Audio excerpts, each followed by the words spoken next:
कि संजय राउत के साथ देवेंद्र फडणवीस की 5 स्टार होटल में मुलाकात, अभी उद्धव ठाकरे के साथ अलग से मुलाकात।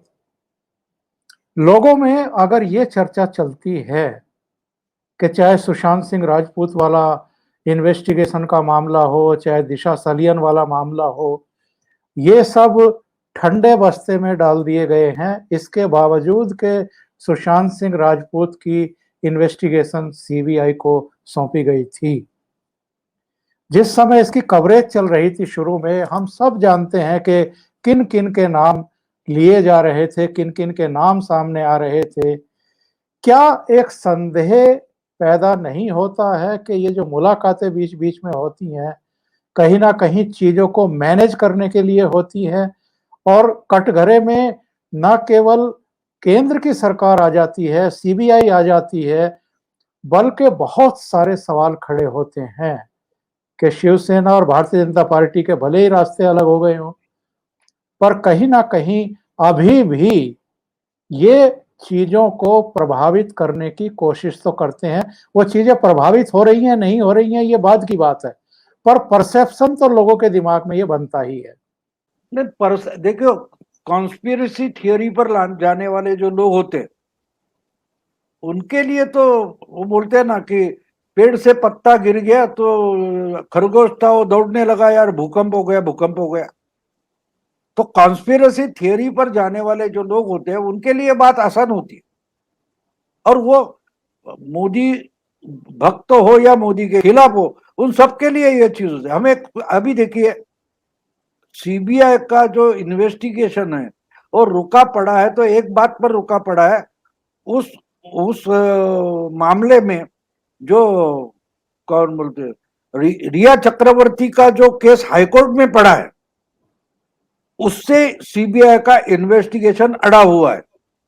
आपको याद होगा वो जो रॉबर्ट वाड्रा का मामला था, जमीन का, हरियाणा का, उस पर एक इन्वेस्टिगेटिव कमीशन का अहवाल आया था, रिपोर्ट आया था।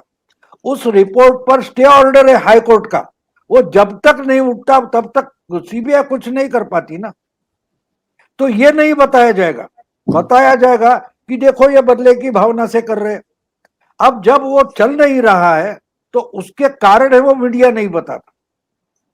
और एक बात आपको बता दूं, ये जो पब्लिक परसेप्शन हम बोलते हैं, तो पब्लिक परसेप्शन दोनों तरफ से होती है, दोनों तरफ से होती है।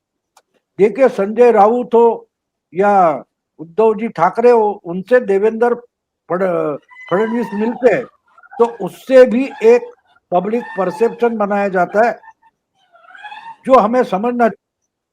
अगर मैंने पहले ही बताया कि अपोजिशन लीडर से खुद जाके सत्ता पक्ष का कोई मिलता है तो एक परसेप्शन होती है कि ये लोग सत्ता पक्ष बैकफुट पर चला गया, और वो बनाने के लिए फडणवीस हो या मोदी जी हो, ये तो करेंगे। आपको एक पुरानी बात याद दूं, जब 2014 का चुनाव चल रहा था तो एक एक करके हर चैनल पर मोदी का एक एक घंटे का इंटरव्यू चलता था। तो उस वक्त दूरदर्शन ने भी मोदी जी का इंटरव्यू लिया था, ऐसे घूमते हुए मैदान में, ऐसा बड़ा कुछ बगीचा, जंगल जैसा फॉरेस्ट एरिया था, वहां उनका इंटरव्यू घूमते घूमते लिया गया था, आपको याद होगा जी। तो उस इंटरव्यू में एक सवाल था कि अहमद पटेल से आपके रिश्ते कैसे हैं, जी जी। ये पूछा गया था। तो मोदी बोले बड़े बड़े अच्छे रिश्ते, हम तो गुजरात में उनको बाबू भाई बोलते, आप अहमद पटेल बोलते हो, हम तो उनको बाबू भाई बोलते, इतने करीबी रिश्ते हैं। हाँ, आजकल वो मेरा फोन भी उठाते नहीं, क्यों डरते हैं मुझे पता नहीं, ये मोदी जी बोले थे। यानी मोदी जी ने अहमद पटेल से अपनी नजदीकियां खुलेआम बोल दी थी, जी लेकिन जी। खुद अहमद पटेल डर गए, नहीं नहीं नहीं नहीं नहीं, मेरा तो उनका कोई रिश्ता नहीं, मैं उनसे बात तक नहीं करता, मैं उनका फोन नहीं उठाता। ये खुलासा अहमद पटेल ने मीडिया के सामने आके किया था।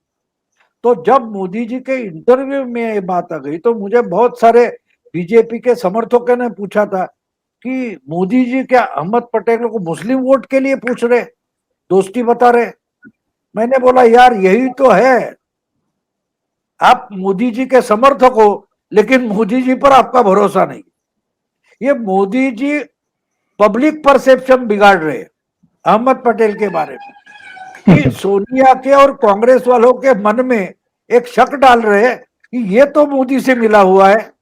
तो बात ये होती है हमेशा कि ये जो उतावले होते हैं वो राजनीति समझते नहीं, लेकिन हमको सब समझ में आता है।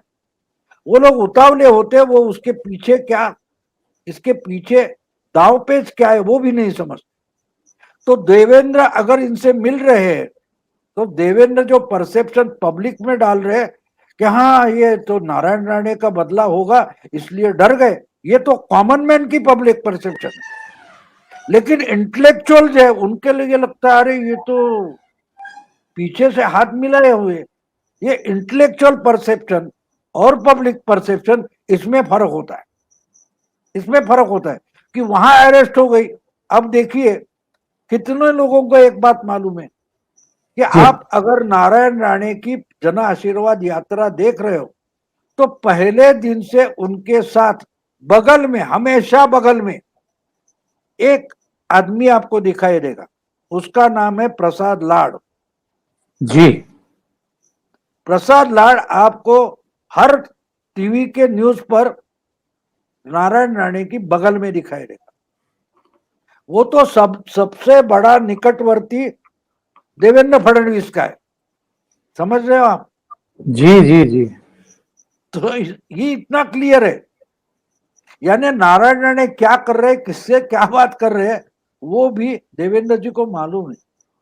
तो हमको एक बात होती है, इसलिए मैं बोलता हूं कि आप लोग, सब लोग जर्नलिस्ट है, उसको बॉडी लैंग्वेज समझना जरूरी है।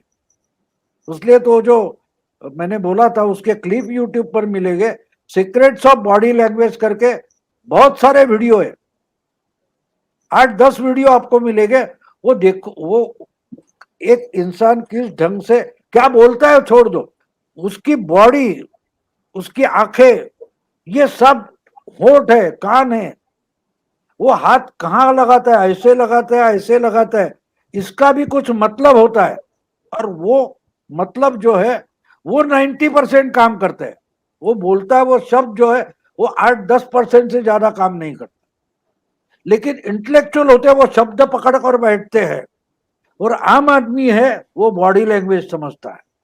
तो हम लोग चर्चा किस पर कर रहे हैं, ये उससे मिला, वो उसके बाजू में बैठा है, वो छोड़ दो, वो जब नाम बोला गया है वो समझने की कोशिश करो। मैंने क्या पूरा का पूरा एक वीडियो कल मेरा वायरल हो गया कि नारायण राणे की अरेस्ट है, वो तो बुमरैंग हो जाएगी, पवार ने ही खुद उसकी पुष्टि की है। अब पवार ने कहीं पुष्टि की है नहीं है, लेकिन मेरे वीडियो का शीर्षक ये है कि नारायण राणे के अरेस्ट जो है वो तो अगाड़ी सरकार पर बुमरैंग हो जाएगी, खुद पवार ने उसकी पुष्टि की है।